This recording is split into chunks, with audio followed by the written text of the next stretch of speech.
Right. Good evening, everyone.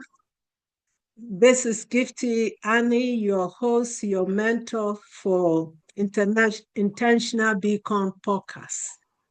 And this is a platform where we shine light on the power of intentionality and authenticity in one's professional and personal lives.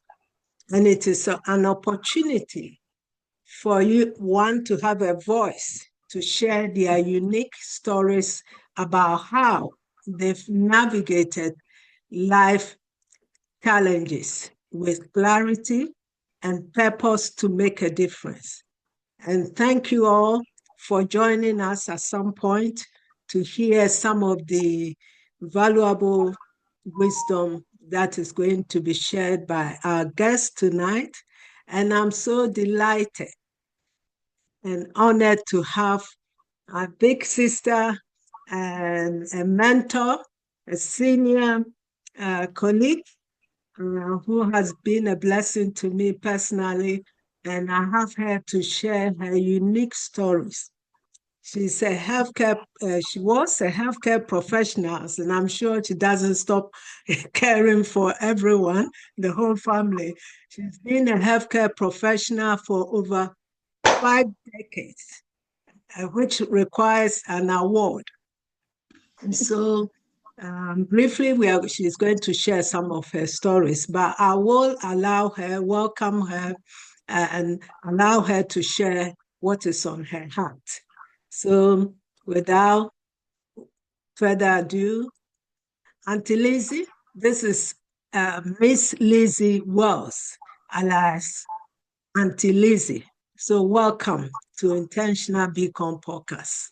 So please introduce yourself to our listeners as a person, so that they connect with you.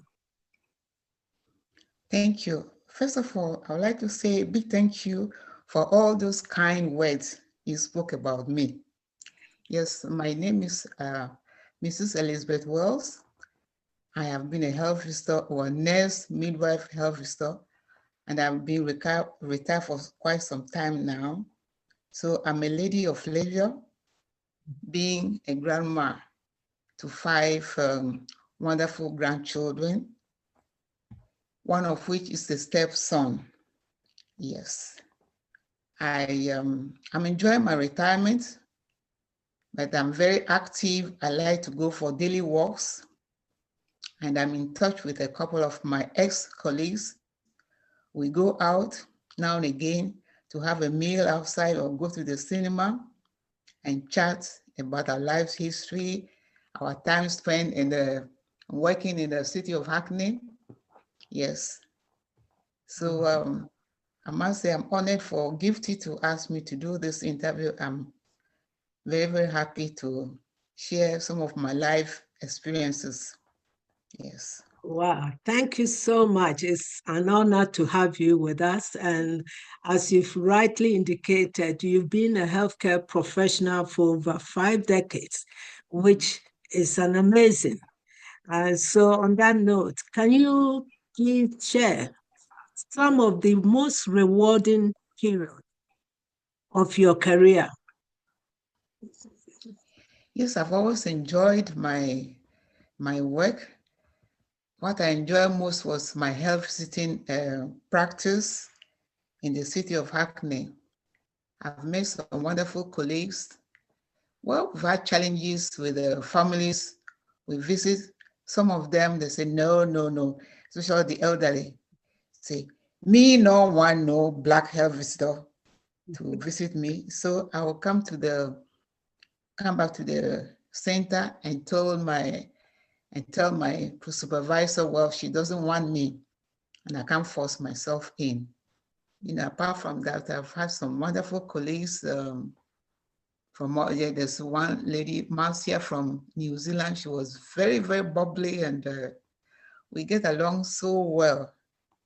Yes, I enjoyed my health visiting, and some of those knowledge and experiences have helped me a lot in bringing out my own family, and I used to tell them stories about some of the things we used to do.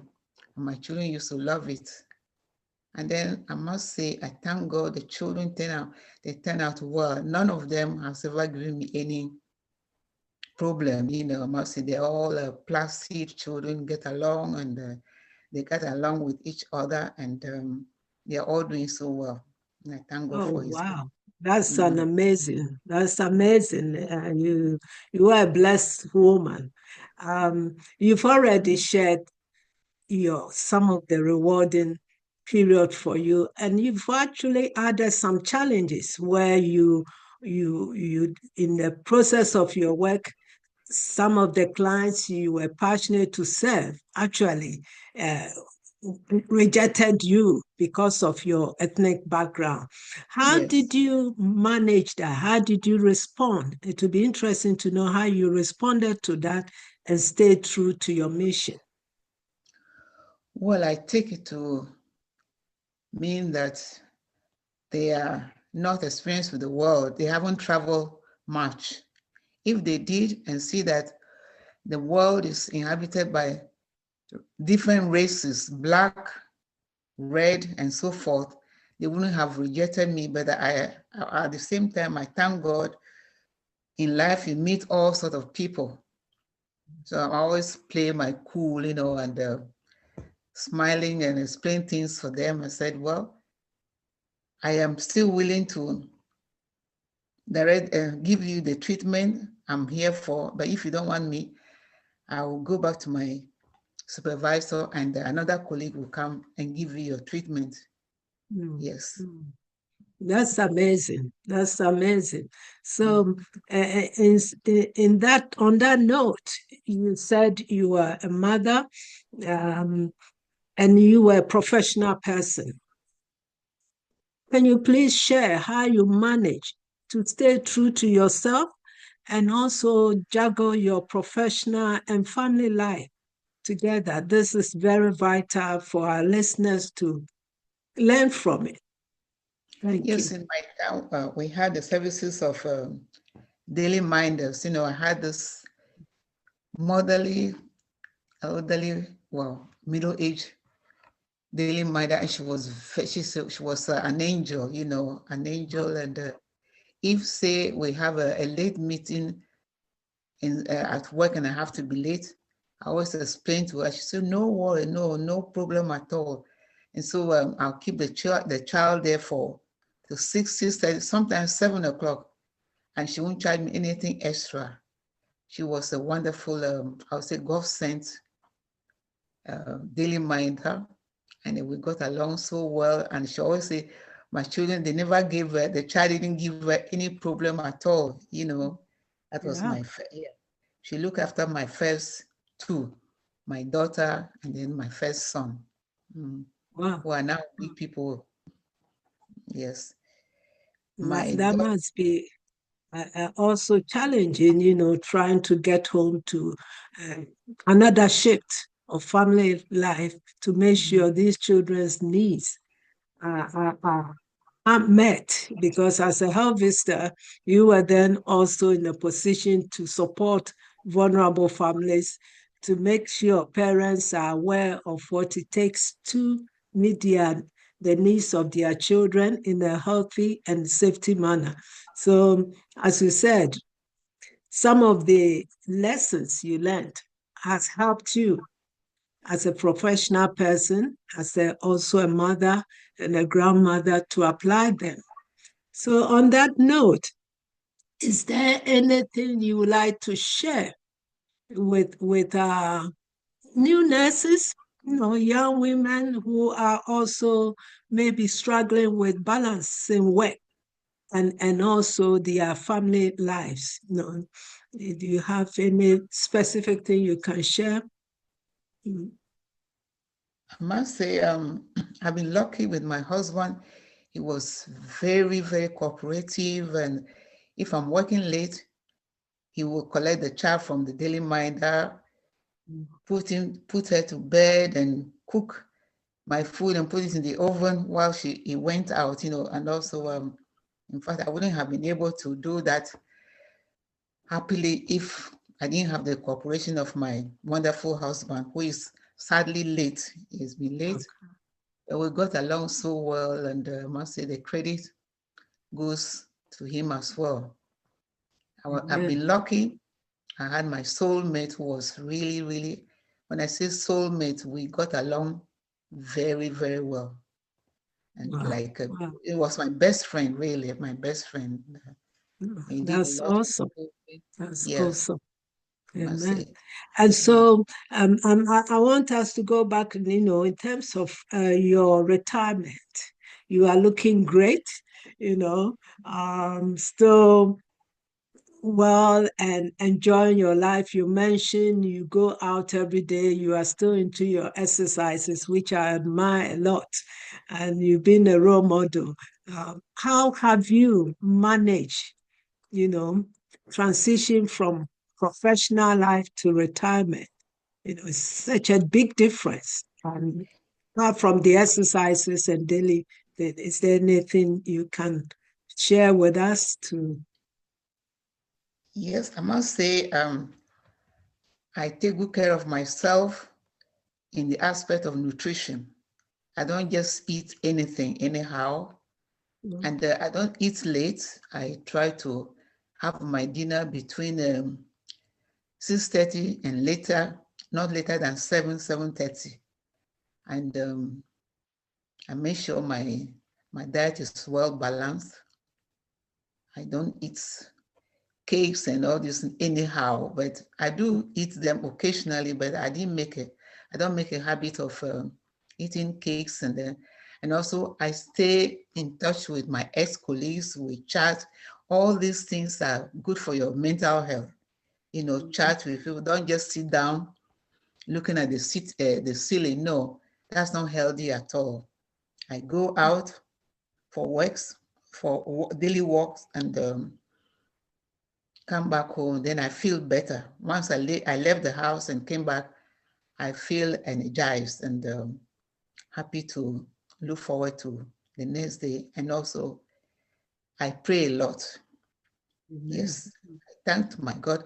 I don't just read prayer from books. I take it from my heart. I talk to Amen. God as if He were my physical father. I Amen. to Amen. Him, and he directs me, and I listen to Him. And also, I make sure Sundays I go to church to worship and thank God for seeing me through the week, and also to fellowship with my fellow believers. Yes, all these Amen. things are necessary. Amen. Yes. Amen. Thank you so much for sharing those nuggets of wisdom. Yeah, just to summarize, you've touched on your career, you've touched on some of the strategies that helped you to stay true to your mission, and also being intentional was very key to you in terms of how you do your self-care, looked after yourself, do exercises, socializing, and on top of everything, you have your faith, which is central to everything that you do. What an amazing story.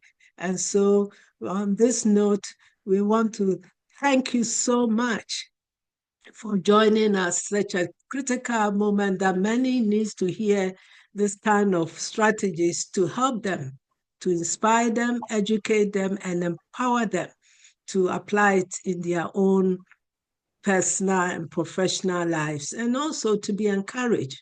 We know there are tough times around us, but as you've shared, you're still connected and you're still focusing on your faith, which is marvelous. So I take this opportunity to thank you for honoring to join me at this time. And for our listeners, I'm sure you've thank you for joining us, and I'm sure some of the nuggets of wisdom will be impactful in your own life as you seek to apply them. So until we meet at the next episode, keep on shining as a beacon, and we'll see you next time. Thank you so much. So we'll talk later. Thank Thank you. you so for having me. I hope Thank I've you. answered the questions to the best of my ability, and I hope I have answered them to your own satisfaction.